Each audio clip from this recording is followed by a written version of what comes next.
जय श्रीमन्नारायण, जय श्रीमन्नारायण, जय श्री राधे।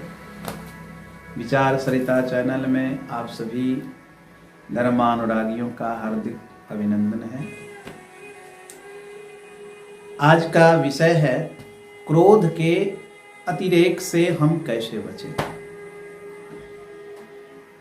प्रश्न है कि हमें क्रोध आता क्यों है। इच्छा में जब रुकावट होती है, हमारी जब कोई इच्छा होती है उसकी पूर्ति नहीं होती है, तो इच्छा की पूर्ति न होना ही क्रोध का मुख्यतः कारण है। इसलिए पतंजलि के योग दर्शन में एक सूत्र आया है, योगस्य चित्त वृत्ति निरोधा। जब हम अपने चित्त की वृत्तियों पर, इच्छाओं पर नियंत्रण कर लेते हैं, तो इच्छाओं पर जितना नियंत्रण रखेंगे क्रोध उतना ही कम होगा। और यदि संपूर्ण रूप से हम अपनी इच्छा पर विजय प्राप्त कर लिए, तो यूं समझ लें कि हमने क्रोध पर विजय प्राप्त कर लिया, अर्थात हमें क्रोध नहीं होगा। अब रही क्रोध को दिशा देने की बात। यदि क्रोध आता भी है तो हम अपने क्रोध को गलत दिशा न देकर सही दिशा दें। क्रोध करना भी उचित है, किंतु कहां, क्रोध की सही दिशा क्या है।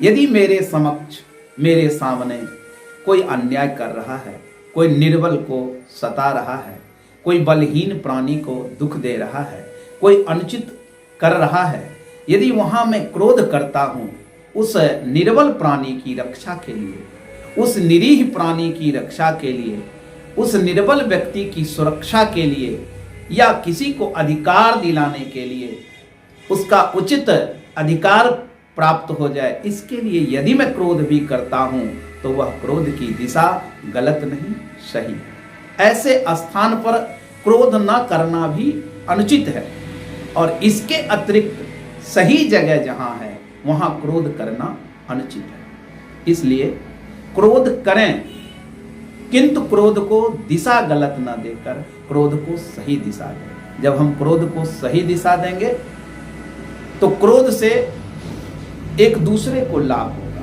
एक दूसरे को उसका अधिकार प्राप्त होगा, और क्रोध करने से अन्याय का शमन होगा, उसका दमन होगा, अनुचित कार्य रुकेंगे। इसके लिए क्रोध भी हमारा एक प्रकार का अस्त्र है, इसका भी प्रयोग करना, लेकिन कब करना है बस यही जानने की जरूरत है। इसलिए पहला हमारा निवेदन है कि आप क्रोध से बचने का उपाय सोचें, क्रोध कम करने का उपाय सोचें, क्रोध कम करने का प्रयत्न करें, और यदि क्रोध करना कहाँ है इसको जान लें।